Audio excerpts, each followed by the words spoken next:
আজ 5ই জুলাই ঐতিহাসিক জুলাই দিবস, যখন সারা বাংলাদেশে হত্যা, নির্যাতন, জুলুম,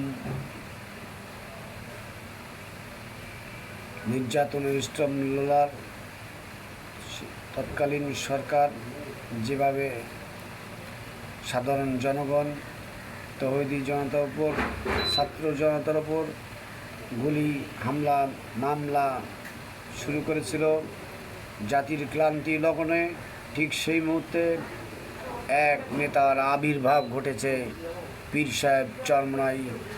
সেই পীর সাহেব চরমনাইয়ের নেতৃত্বে তাদের রাজনৈতিক ব্যানারে লক্ষ কোটি মুজাহিদদেরকে নিয়ে, ছাত্র জনতাকে নিয়ে বঙ্গভবন যখন ঘেরাও ঘোষণা করা হয়েছিল, সেই সময় এখন যারা বড় বড় কথা বলছে, বড় বড় দাবিদার করতেছে জুলাই জুলাই জুলাই, অথচ তাদের সে সময় কোনো ভূমিকা এক চিল পরিমাণ এই দেশের জনগণ, ছাত্র জনতা কেউ দেখাতে পারেনি, পারবে না ইনশাআল্লাহ।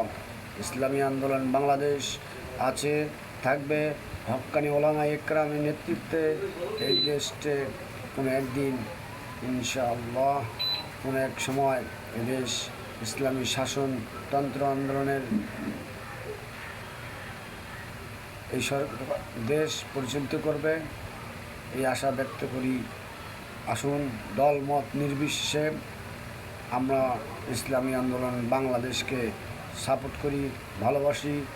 একজন সঠিক প্রকৃত মুসলমান দাবিদার হিসেবে ইসলামী আন্দোলন বাংলাদেশকে সাপোর্ট করি। আসুন, আমার মতো আপনার ভাই বোন, আত্মীয় স্বজন যারা যেখানে আছেন, সম্মিলিতভাবে আমরা ইসলামী আন্দোলনকে সাপোর্ট করি এবং পীর সাহেব চরমনাইয়ের নেতৃত্ব থেকে আরও বলিষ্ঠ কণ্ঠে আওয়াজ তুলি।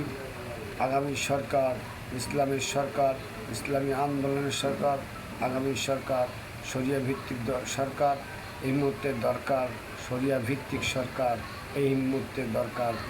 আসসালামু আলাইকুম রহমতুল্লাহ।